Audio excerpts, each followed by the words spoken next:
Olá pessoal, boa noite ou bom dia. Bem, hoje venho-vos trazer a minha opinião sobre Sei Porque Canto o Pássaro na Gaiola, da Maya Angelou.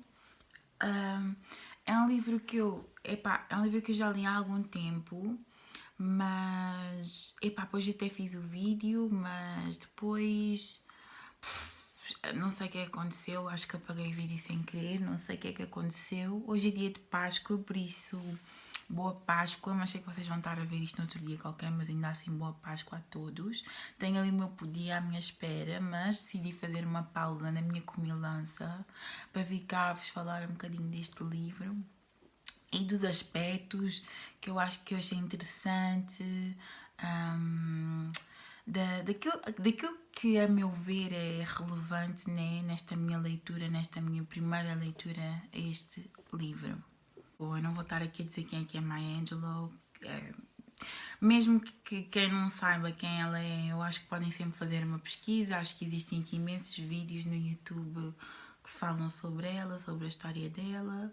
Mas o meu vídeo é diferente, eu não vou estar aqui a fazer bibliografia, vamos falar sobre a história, sobre sentimentos, sobre verdade, né? E aquilo que eu senti em relação a este livro foi que era a minha história, praticamente isso.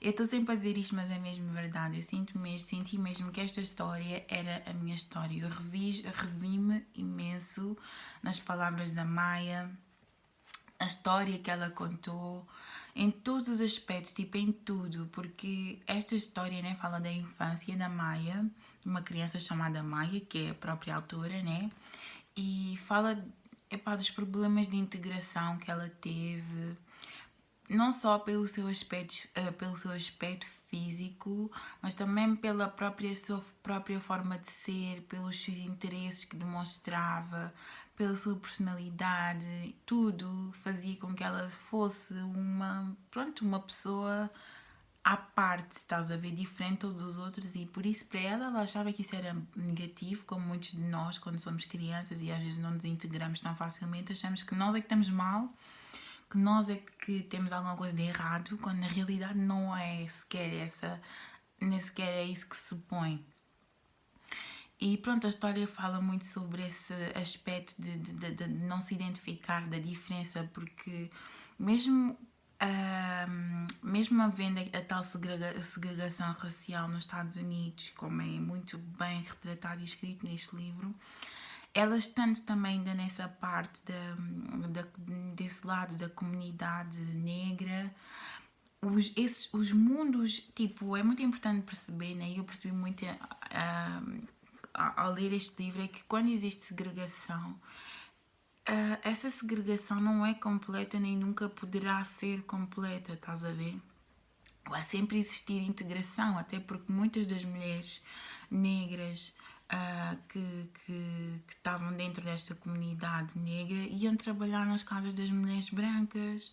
Tipo, às vezes quando eles tinham alguma necessidade, é relatado um episódio em que a Maia tem tipo uma dor de dente e tem que ir consultar um médico branco que não a atende por ela ser negra e grande. E pronto, apesar desses obstáculos todos, destes conflitos todos, há sempre integração e ela quase nunca acontece da melhor forma possível, infelizmente, não é? Como toda a gente sabe. E pronto, o facto de ela se ver como diferente, como ela se ver assim também como diferente, não é só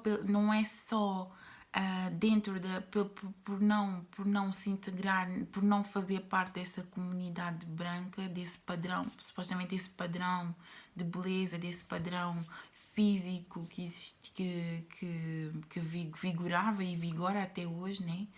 Mas também pelo facto de ela também estar no seio de uma comunidade, né, africana, negra, mas que padece, que ainda parece que sofre dos males de, de se reger também pouco por os ideais, né, que são impostos pela sociedade em geral, independentemente de seres branco ou preto, entendes? Por isso isso é muito bem retratado aqui, entendes? essa ideologia, né, de que todos devem seguir o mesmo tipo o mesmo tipo de ideal, todos devem seguir as mesmas ideias, seguir o mesmo estilo de vida, entendes? Independentemente se seja preto ou branco, entendes? Mas é claro que para uns é mais fácil, para outros nem tanto, mas no fundo todos são vítimas uns dos outros. E isso é aquilo que muitos de nós não acabamos por não perceber até aos dias de hoje, né? Porque isto é uma realidade ainda bastante presente, bastante viva, mas aquilo que muitos de nós não percebemos é que todos nós acabamos por ser vítimas uns dos outros, os brancos dos pretos, os pretos dos brancos, sabes? E vai ser sempre assim, e não, eu espero que não seja sempre assim, mas é claro que uns sofrem mais do que outros, é claro que uns estão mais por baixo do que outros, mas no fundo todos nós acabamos por sofrer e todos nós contribuímos essas ideologias sociais, essas ideologias de segregação racial contribuem apenas para que uns sofram pelos outros e que os outros sofram mais do que o outro. É tudo baseado em sofrimento. E isso é algo muito, muito, muito triste mesmo. Mas, passando à frente, fala muito dessa dicotomia, né, entre aquilo que a Maia vai aprendendo e vai descobrindo ao longo da vida e a estagnação que existe no ambiente familiar, e neste caso no ambiente familiar, como por exemplo na casa da avó, com o tio, porque ela morava com a avó e com o tal tio. E então existe sempre essa, tipo, uma certa dicotomia, porque ela vai sempre, explicando melhor para não me confundir, ela, pronto, cresceu com a avó. Os pais, não sei, cada um foi para o seu lado, mas depois de vez em quando os pais apareciam para lhe levar para as suas casas, né? O pai foi o primeiro a aparecer, o pai apareceu, esta avó com quem ela morava era a avó paterna. O pai apareceu do nada, levou-a para outro lugar, onde levou, tipo, temporariamente, estás a ver, quando os pais vêm, tipo, vou-te levar, tipo, vou-te levar e vais ir passar uns dias comigo, vai, sim, pronto, era isso que acontecia. Depois ela, pronto, passou a ser temporada com o pai, depois de passar com o pai ficou com a mãe. E ao longo dessas viagens, dessas temporadas que ela ia passando fora, ela foi aprendendo imensas coisas, foi vendo outros mundos, outras formas de pensar, de ver, de agir, entende? E principalmente no mundo feminino, estás a ver?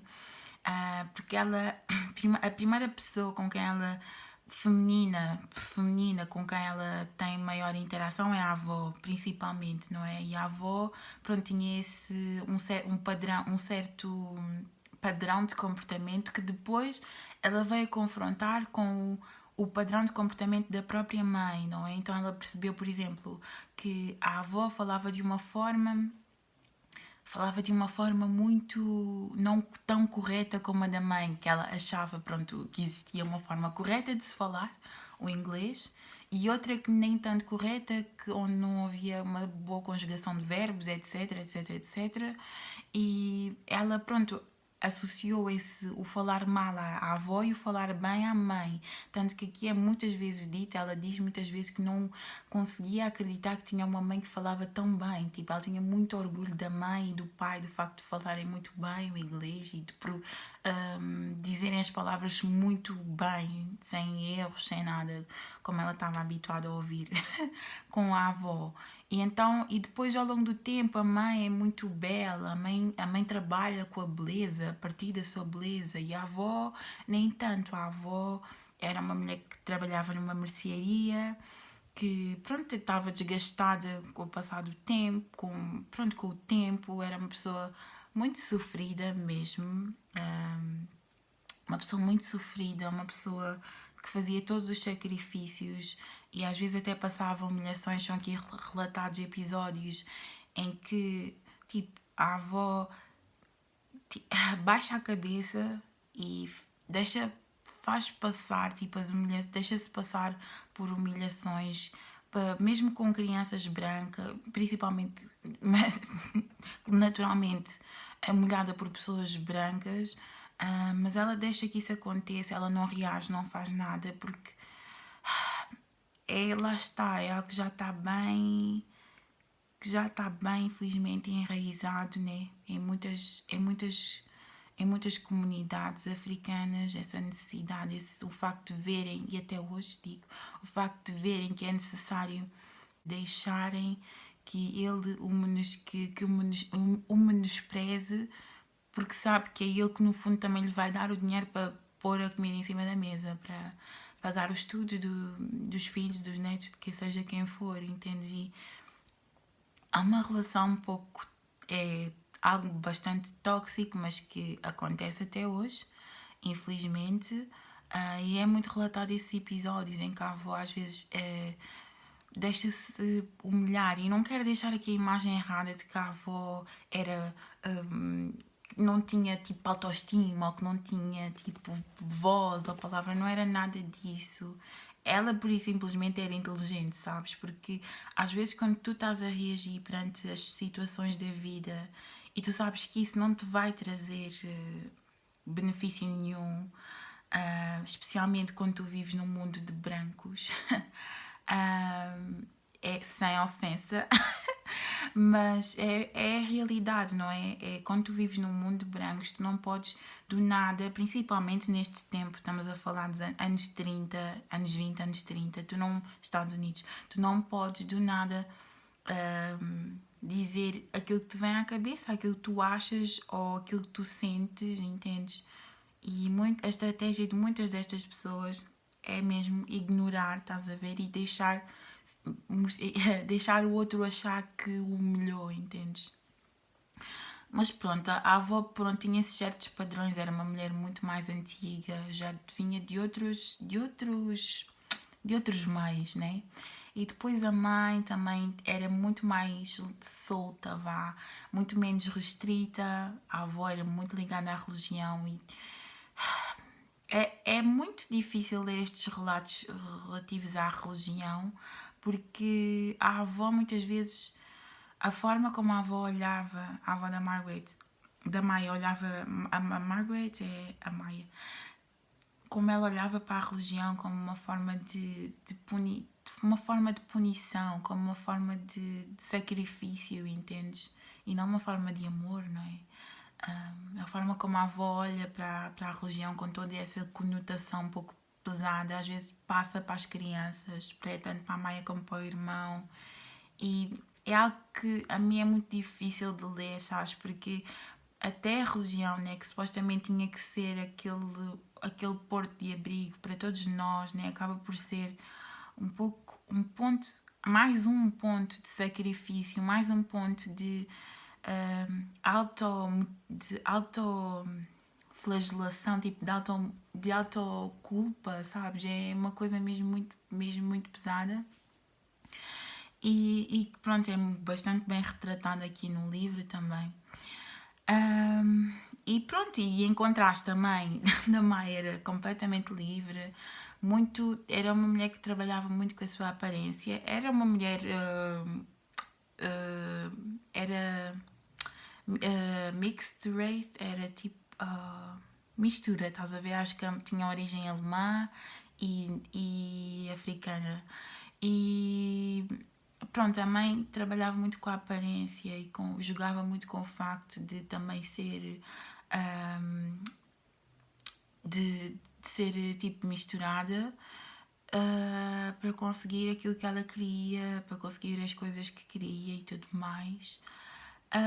E pronto, é muito por aí. As pessoas de fora, as pessoas normalmente associam a 3 tipos de mulheres africanas: a submissa, a religiosa, a conservadora, mais ou menos, que normalmente são as mulheres mais velhas. Depois tem as mais soltas, as que fazem uso do seu corpo e da sua aparência para conseguir seja aquilo que for.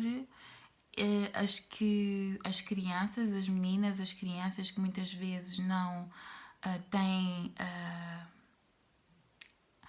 os apoios necessários para conseguir conseguir fazer uma vida, para conseguir criar determinadas ideias, determinadas concepções sobre si próprias e sobre o mundo, carenciadas a todos os níveis mesmo.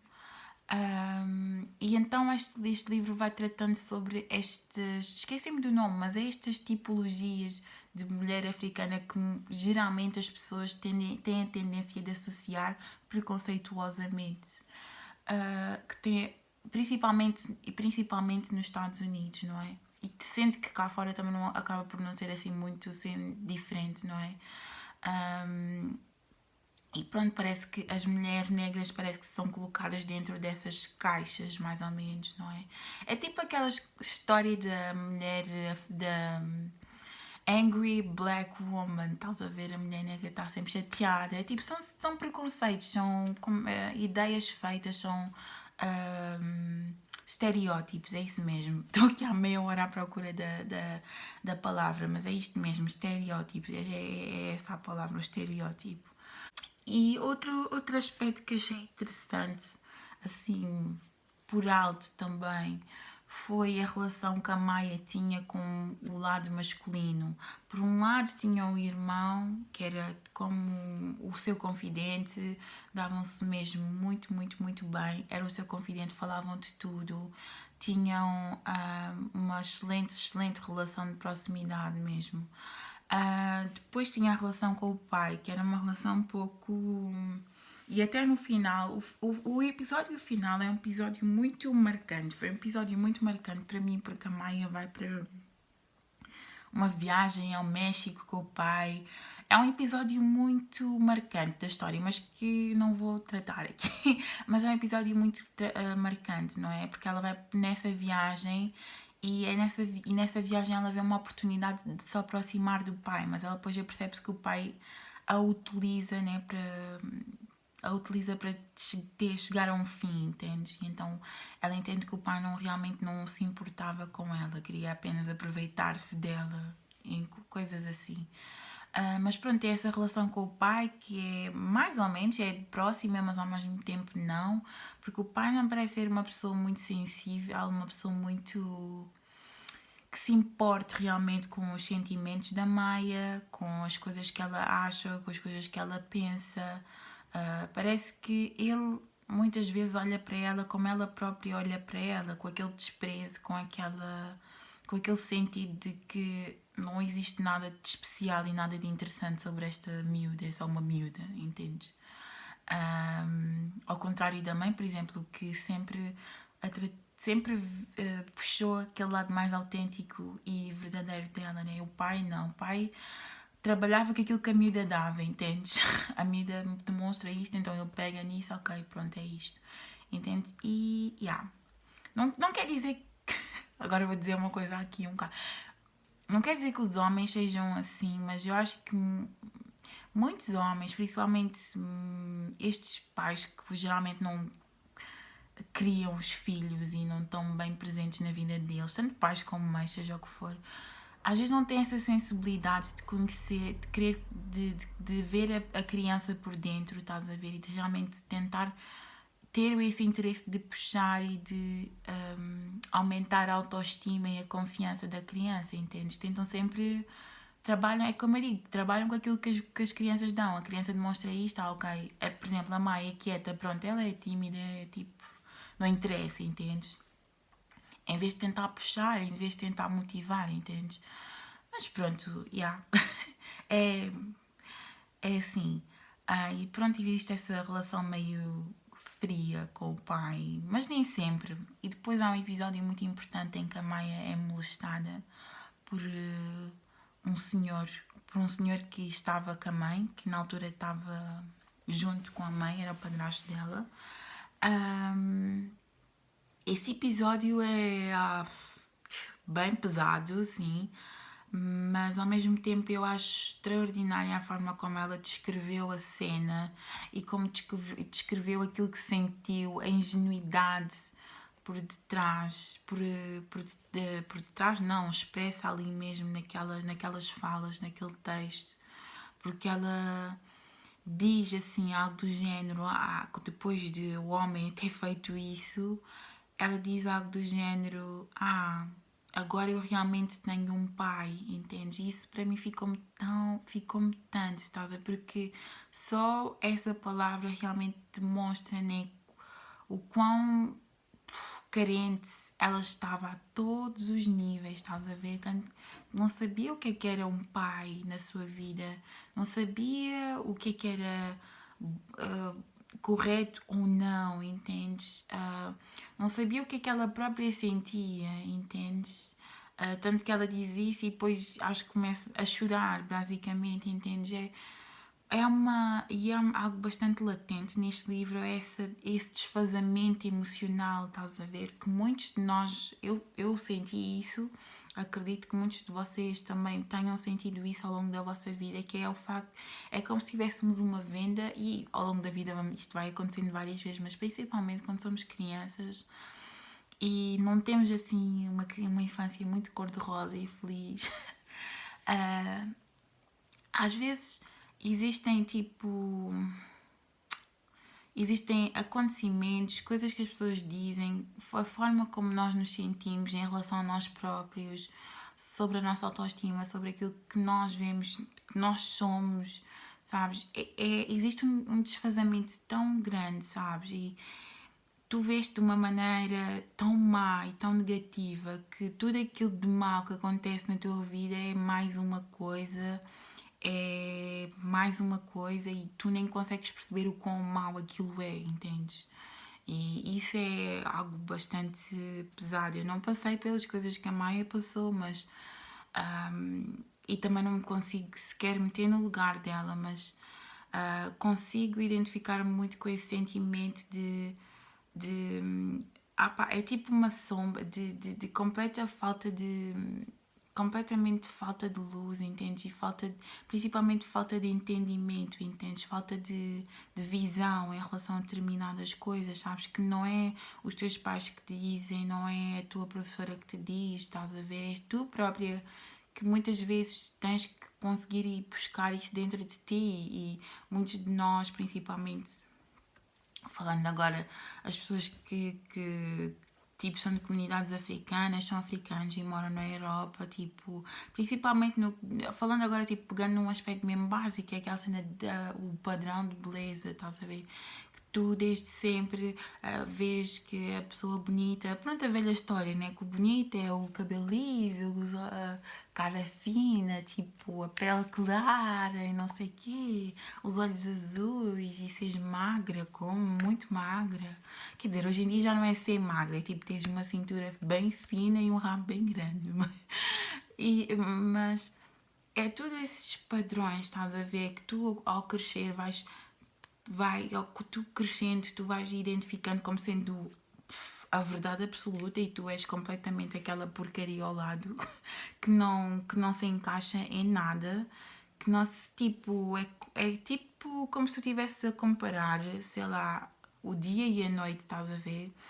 É como se estivesse a comparar, sei lá, uma banana com uma televisão, não, nem se junta, não tem nada a ver, entendes? E como é que a banana vai encontrar alguém comum com a televisão se não tem nada a ver um com o outro, entendes? É claro que um deles, né, se quer se encaixar nesse tal padrão, nesse tal sistema, né, vai ter que. Ou abdica de alguma coisa, ou. Não sei, entende? É uma confusão enorme e nós a crescer não temos essa estrutura para entender determinadas coisas. Se ninguém nos explica, ninguém nos diz nada, entendes?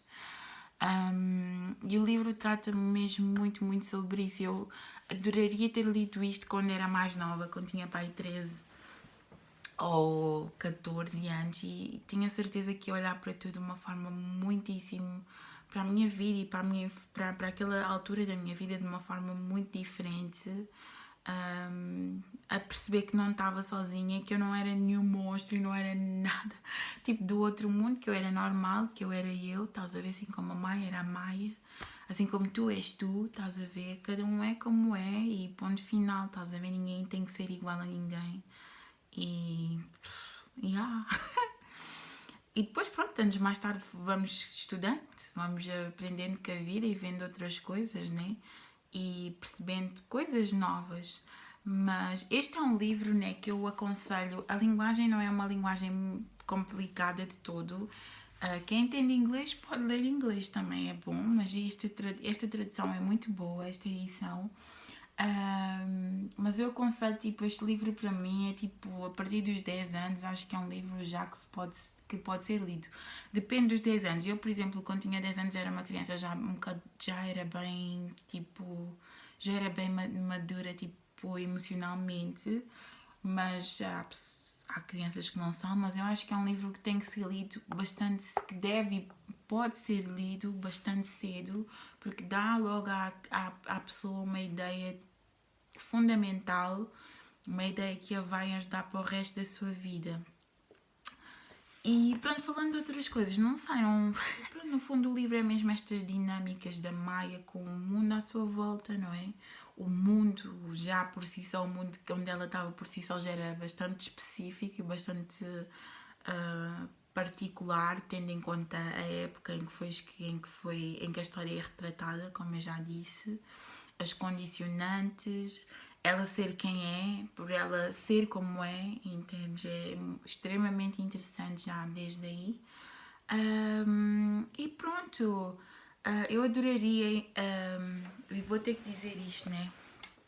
O meu sonho mesmo é um dia poder, não sei se eu escrever, tipo, também não quero ser ambiciosa, tanto que eu nem também não sou escritora, ainda não sou escritora, mas gostava de que algum dia alguém contribuísse assim de uma forma mesmo muito positiva, mesmo grandiosa, mesmo positiva para a literatura aqui nacional portuguesa, afro-portuguesa, afro-brasileiro já, bué, há muita coisa mesmo.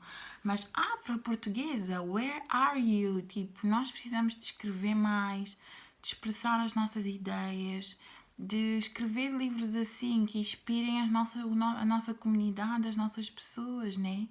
Porque é claro que o sentimento é algo universal. Tu vais ler o livro da Maia, vais te identificar completamente com aquilo que ela diz, mas é interessante nós também começarmos a tratar este tipo de temas, começarmos a falar sobre eles, começarmos a escrever sobre eles, não é? A criar ideias sobre isto, sabe? A recriar a nossa realidade, tipo, criar arte à volta da nossa própria realidade, à volta daquilo que nós somos e daquilo que nós vivenciamos em Portugal, sendo africanos, tipo, please. Alguém, tipo, escreva alguma coisa, ou então se alguém conhece alguma coisa do género, diga-me, porque eu não encontrei, não conheço nada. Mas é importante que haja, mesmo que sejamos todos novos, 20, 30, 10, mas epá, escrevamos alguma coisa, façamos alguma coisa. É importante que hajam coisas assim, sabes? É muito importante. Porque estamos a dar a mão ao próximo, à próxima geração. À criança que eu fui ontem, que não sabia que havia um livro da Maya Angelou. Tipo, às vezes nem sequer é escrever uma história sobre, é divulgar determinados livros, determinadas histórias para determinados públicos. É só isso mesmo.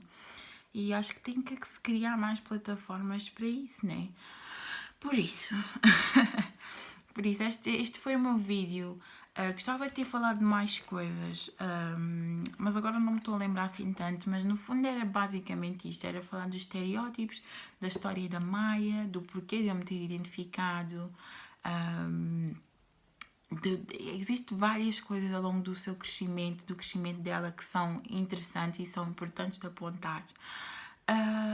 E também, tipo, não disse no início, mas vou dizer no fim. O livro, este vídeo não é nada em nada académico. Se vocês andam à procura de resumos para fazer apresentações orais, ou seja o que for, por favor, utilizem este vídeo, mas de uma forma inteligente e de uma forma crítica acima de tudo. Eu estou a dar a minha opinião, não é? E espero que vocês também possam fazer o mesmo, cumprindo os requisitos necessários, não é? Por favor, meninos, atenção. Mas é isto mesmo que eu tenho para dizer. Mas é isto mesmo que eu tenho para dizer. Comprem um livro, é uma boa compra, é uma boa oferta. Ahm, e é tudo. Beijinhos e até a próxima. Tchau, tchau.